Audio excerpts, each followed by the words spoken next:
What's going on, guys? Welcome back to another episode of the Pazza podcast. Before we get started and diving into the lackluster performance yesterday against Roma at the Meazza, please make sure you drop a like, a follow, subscribe, any of that all good stuff. Share, comment down below, whatever. Anything get us engaging, be much appreciated. But yeah, let's dive in. Inter yesterday losing 1-0 to Roma at the Meazza at home, effectively bringing us below Napoli after Napoli won 2-0 yesterday against Torino, bringing us down 3 points below Napoli, who now controls the rest of the Serie A title race with 4 matches left to go. It's in their hands now, not ours, unfortunately, and come after a bad run of results, losing 1-0 to Bologna last weekend with a 94th minute Riccardo Orsolini winner, losing midweek 3-0 to Milan in the Coppa Italia semifinals, not being able to advance after losing 4-1 on aggregate, and then another 1-0 defeat at the hands of Roma with a goal from Mathias Soule in the 21st or 22nd minute. And it is the first time since 2017 that Inter has lost 3 matches in a row. First time since 2012, Inter has lost 3 matches in a row without scoring a single goal in those 3 matches. So we are in a free fall right now, and it couldn't have come at the worst time. Being with only 4 matches left now in the Serie A season, going up against Barcelona midweek in the semifinals of the Champions League. Things are looking bleak. I came on here 2 weeks ago and we were discussing potentially, the treble. And now in the space of 8 days, that dream has abruptly came to an end. And now we're looking at if a trophy is even on the horizon for Inter this season. Life has really smacked us in the face and came at us fast in the span of these 8 days. But I purposefully did not record this immediately after the match yesterday, or even yesterday, Sunday at all. I wanted to give myself some time to recover from that and gain my thoughts and whatnot. And I didn't want to come on here being pessimistic, cynical, all that stuff. I wanted to come bring some optimism because we are still, despite the terrible performances we've seen this whole season, this season has not been great. There's been some really bad performances from the guys, from the squad. We talk about it being fatigue. We talk about it being lack of motivation. We talk about a lot of different things. But despite all of that, we are still in the semifinals of the Champions League. We are still, despite being 3 points behind league leaders Napoli with 4 matches left to go, mathematically we are not counted out of this Scudetto race. So there's still stuff to fight for, and we have champions in our squad. We have winners. Our coach is a winner, a champion. It's not all over yet. I know it's easy to feel pessimistic, and we won't dive too deep into this until after we talk about the Roma match, but there's still stuff to play for, guys. And we need to focus on that and focus on moving forward despite the past 8 days being an absolute shit show for the guys. Diving into this Inter match, we started with a pretty decently strong squad, I'd say. Not much rotation has gone on in the last 8 days. If you want to critique Inzaghi on anything in the past month or so, it's the lack of rotation, which is something he's done really well this year. And in the past week or two, it seems like he has forgotten all about his rotational mantra. I know there's a lot of big games to play for, but if the guys are dead and tired, you got to find some sort of system or lineup that works week in and week out. And maybe that's the one criticism we can put on Inzaghi. But we started with Jan Sommer in goal, Benji Pavard, Acerbi, Carlos Augusto around that back line with Bastoni being suspended. We had Darmian, Fratessi, Çalhanoğlu, Barella, and Di Marco. Fratessi steps in for the suspended Mkhitaryan. And then in place of the injured Marcus Thuram, replacing Joaquin Correa or Mehdi Taremi, is our Lord and Savior Marco Arnautovic, and our captain Lautaro Martinez up top. So that makes the starting 11. And we started brightly. There was in about the third minute, Lautaro had turned. I don't remember if it was Darmian or Fratessi, or maybe it was even Pavard who played a ball over the top, where Lautaro was able to turn past Gianluca Mancini for Roma, and seemed to be through on goal. Mancini, the type of player he is, and being the smart defender, took him down.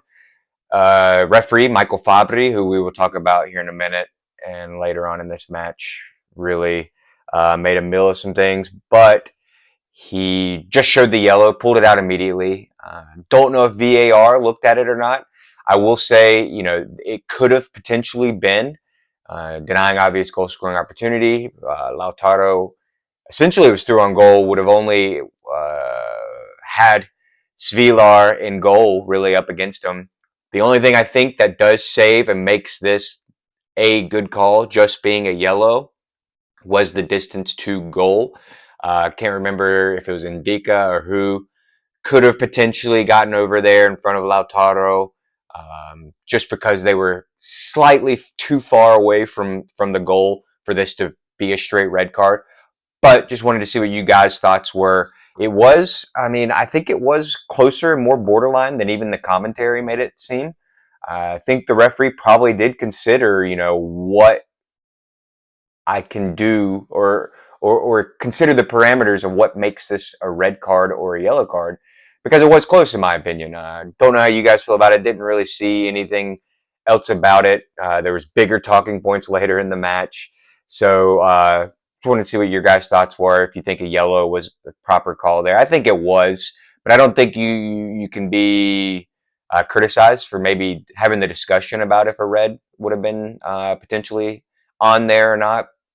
But it was a good foul, I think, by Mancini, because I don't think if he makes that foul, I think Lautaro is through on goal, and that's, could be a difference in this match. Who knows?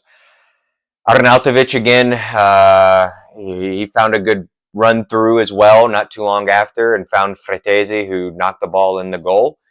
Unfortunately, Marko Arnautovic started his run just slightly early, was about half his body offsides. But Inter started the match brightly, and I think Arnautovic was probably our best player in the first half first half of the first half, where it was still level. I think Arnautovic started brightly and showed why he should be that third choice striker ahead of Taremi and Correa. But then the bad news started happening. Benji Pavard makes a really good run. He's one of those we've seen a few times this year where he starts from right center back, plays it, dribbles, plays it to, I think it was Carlos Augusto, and then just does 1-2s up the left-hand side, pretty much with Augusto and DiMarco and whoever else is up there. He's done it a few times this season, ending in a great run forward where Roma's Celik had to track back and clear the ball out. But it unfortunately led to a twisted, sprained ankle, whatever it is, for Benji Pavard. I don't think he's going to be out long, but he tried his best to come back in and play the rest of the match, but we had to sub him out in the 15th minute mark for Jan Bisek. So unfortunately, another important player, another important piece of this Inter squad goes out with an injury early in this match, forcing us to make a substitution and bring Jan Bisek in. And then shit just went wrong. Watching on Paramount, anybody in the States or Canada watching on Paramount was probably pretty frustrated for the next 10 or so minutes. The stream went black. There was no audio, no picture, no nothing. And all we could do was sit there while we got the notification on our phone from either ESPN, CBS, whoever you follow, Bleacher Report, that provides notifications, push notifications, that Roma had scored and Inter was down 1-0. And yeah, that was a slap in the face. Inter had been the stronger side to start the match. And we've seen this in the last month or so when our form has slowly started dripping to where now it has been a very fast fall off. where we start matches brilliantly. First half, whether it be first half, first parts of first halves, or what, we dominate sides. Maybe not dominate, but we are the better side in the first halves and at the beginning of matches, but we have nothing to show for it. And if you don't take advantage of certain aspects of the game, this is why we love football. Inter's had many matches this season where it's been like this, where it doesn't matter. I've even said it doesn't matter about the performance. It matters about the results. If you play like shit and still get a 1-0 victory, who cares? You won. And who cares if Inter has been the better team against a lot of these teams the past month or so when our form has dipped in the first half, because we haven't had shit to show for it, and it doesn't matter. It's frustrating to see, but that's just reality and the nature of this sport, football. It's like that. And when you get knocked back, what is your response? I mentioned this a few weeks ago, and I think Nima was the first really analyst on Italian Football Podcast that pointed this out probably a month or so ago. And it definitely is hold true this whole season. And it's the perfect summation of this Inter squad this season. When they get punched and they get knocked back, like this Mattias Sule goal, they have no response. What makes a good heavyweight boxer is if you get punched in the face, you use that to fuel you, and you come back and you start throwing punches to the face in your opponent. And Inter hasn't done that this season. It's frustrating to watch as a fan because we know the quality, we know how good this team is, we know that Inzaghi's system is effective. We've seen it in Europe plenty of times this year, but for whatever reason in the Serie A, Coppa Italia, and even certain games in Europe as well this season, it's like, oh well, we're down 1-0. Guess we'll just pass it around until a tap in presents itself. That's what it seems like, or we get a lucky deflection or a cross on goal, that results in a goal. And it's the mentality of these players this season hasn't been where it needs to be. Like I said, when they get punched, they don't get back up. And I don't know if that's keeping the same squad and having no new players really fighting to try and break through this squad. It's the same players from last year that are fighting to try and break into the squad. And I think they realize, hey, I'm not going to be a starter. Mkhitaryan is going to be the day one player every game. Barella, Çalhanoğlu, Thuram, Lautaro, Bastoni, Acerbi, Pavard, all these players, Dumfries, Di Marco, Sommer, all these players, if they're healthy, they're the number ones on the team list. Why should we fight too hard? And it's frustrating to see.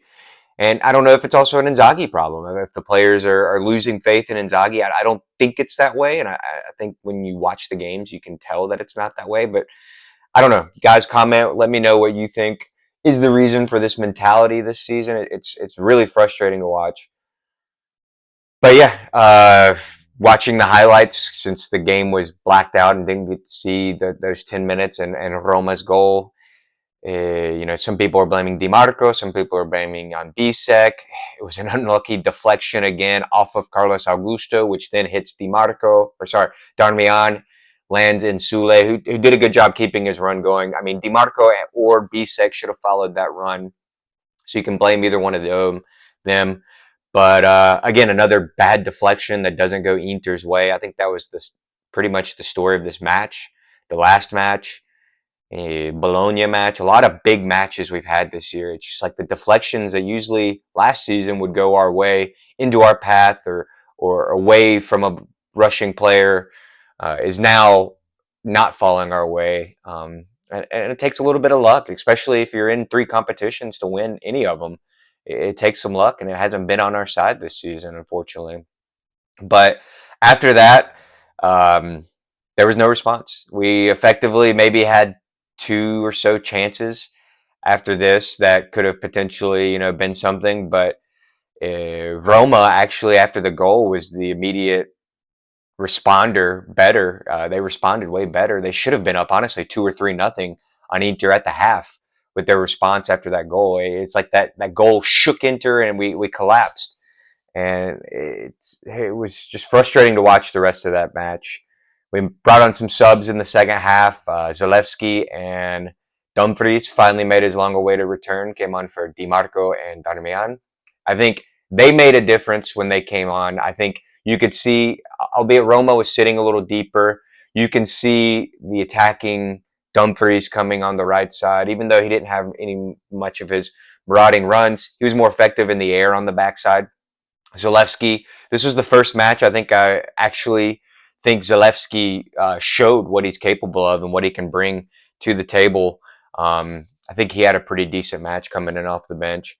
And then we also brought in Zielinski, made another return from injury, and Correa came in for Fratessi and Barella. And yeah, I don't think Zielinski or Correa really made much of an impact. It was interesting seeing Correa. He dropped way deep to pick up the ball. It kind of affected the game a little bit. He was able, you don't want to see a Cherby or Bisek picking it up deep and making forward runs with the ball at their feet. Correa was bringing the ball forward at his feet. So that was something interesting, decent to see. But again, Inzaghi waited till like the 81st minute to make this move. I was screaming for it in the 70th minute. I don't care if we lost 4-0 or 1-0. A loss is a loss. We have goal differential. It's not going to matter. I would rather go for it 70th minute. Give Correa 20 minutes to make a difference. Give Zielinski 20 minutes to make a difference versus, only 8 or 9 minutes to make a difference.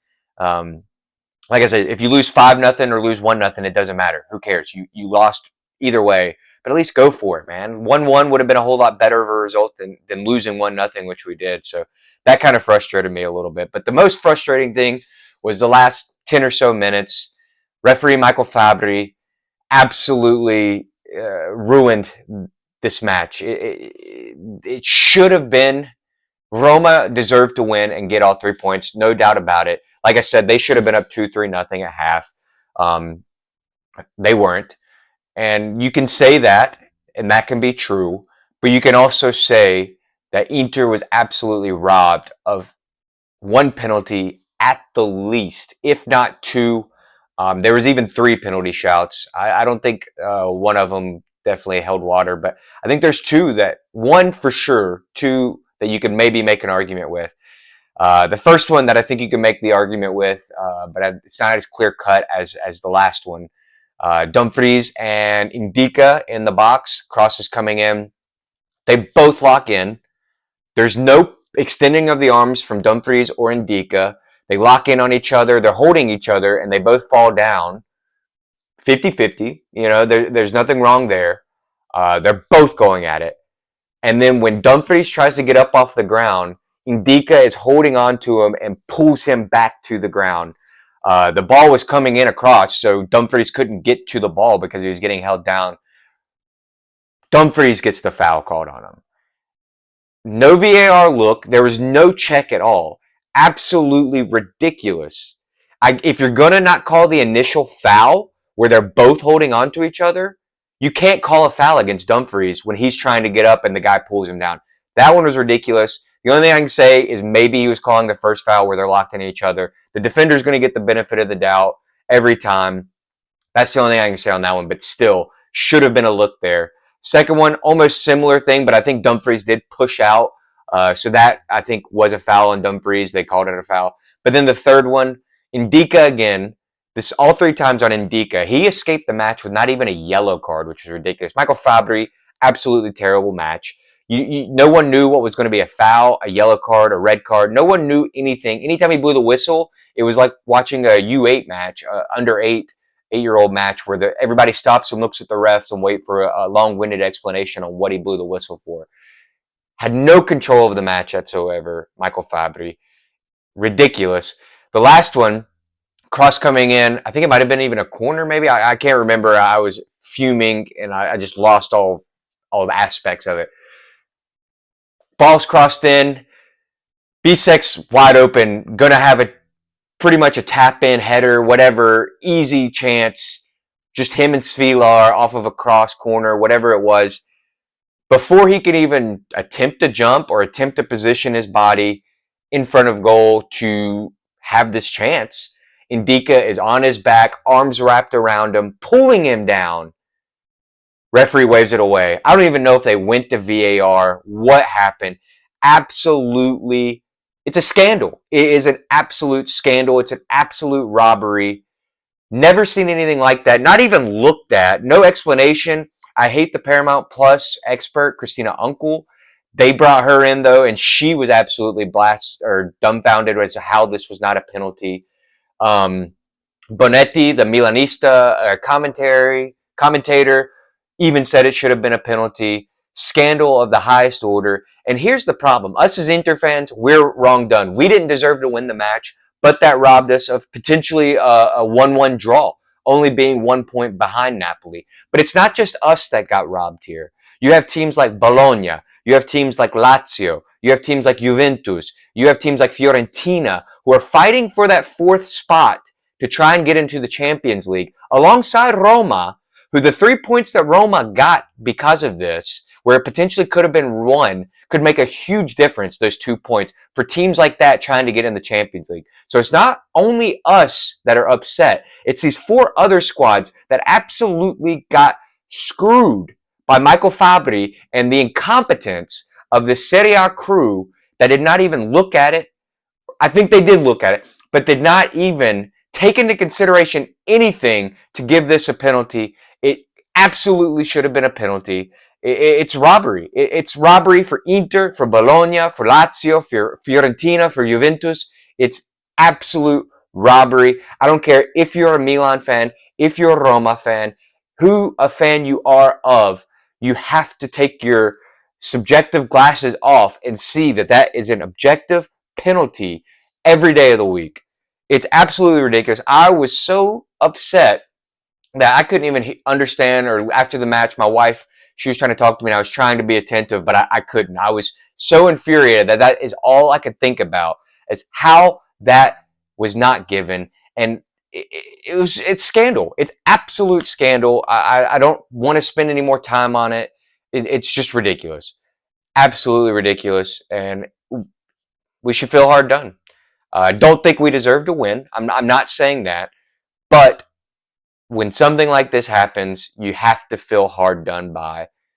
And we were hard done by. But that still doesn't negate the fact that Inter, in the past week, 2 weeks, we've looked lost on the pitch. We've looked tired. We have no ideas. Any of our attacking thing is just a cross, a cross, a cross, a cross, a cross.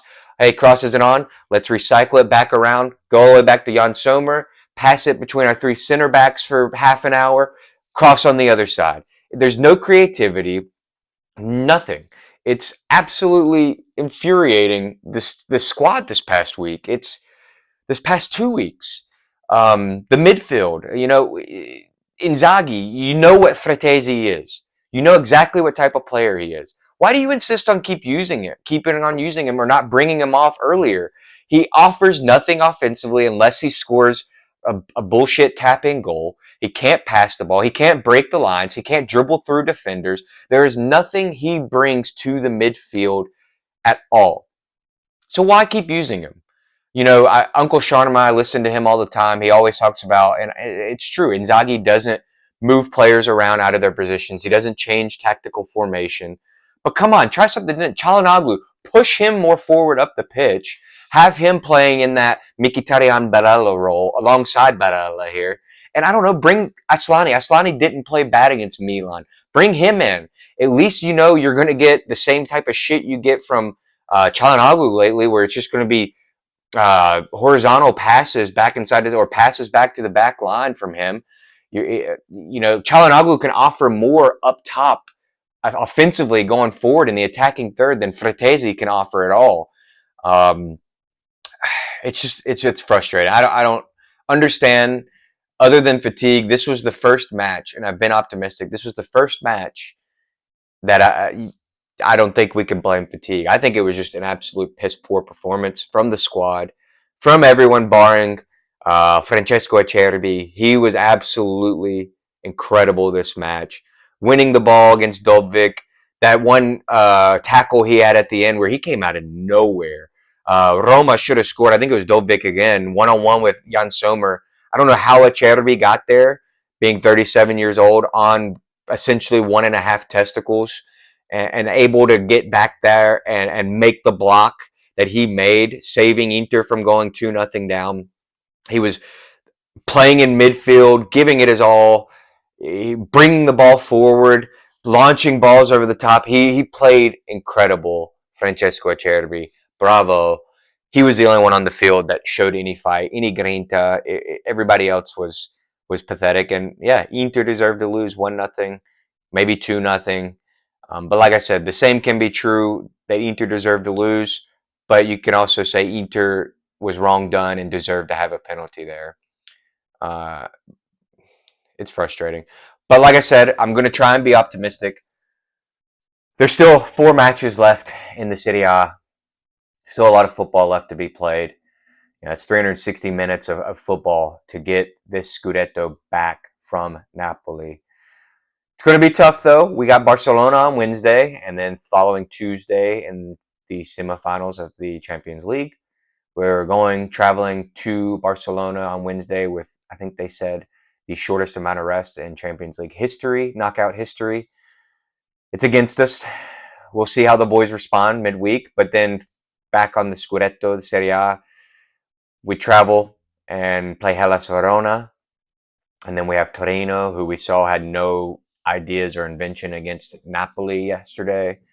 Lazio at home, and then away at Como. So we have 4 matches to bring it back. Napoli have Lecce away this weekend, Genoa at home, Parma away, which I think is going to be a tough one away. We saw what it did for us. We've seen Parma's recent form recently with Christian Kivu at the helm. Even if Parma is guaranteed salvation at this point, I don't think Kivu is going to let them go into this match with the mentality of we're safe, we don't have to do anything. Kivu is an Interista. He is going to make sure that Napoli get everything thrown at them possible so that Inter can have the best chance to hopefully get back into this title match. And then they end the season at home against Cagliari, who's kind of a Jekyll and Hyde squad. You never know. But it is Davide Nicola, who, if Cagliari is in this relegation battle, there's no one more you want as a manager. There's no one you want to face as a manager in Serie A, in Italian football, maybe even in world football. If his side is in the relegation battle with that last match day, you do not want to face his team. So we have those 2 matches at the end of the season, I think, that could help us. But we're playing Lazio at home and then Como away. Como is on great form right now. So we'll see. I'm going to be optimistic and say that we still win the Scudetto. I don't know about the Champions League, but I think the Scudetto is still ours. We have the best team on paper. We're getting healthy finally again. Thuram should be back. Zielinski and Dumfries is back. Pavard, I don't think, will be out long. There's stuff to be hopeful for. We just got to fight, guys. We got to win out. We got to win out every match and really put the pressure on Napoli. And we'll see how the season ends. Who knows? It's tough, but I'm here to bring the optimism and hope that you guys can be optimistic for the rest of the season. Appreciate all the support, guys. We'll end it here, and we'll be back after the Hellas Verona game this weekend. Again, please like, subscribe, comment, give me all the love, and as always, Forza Inter.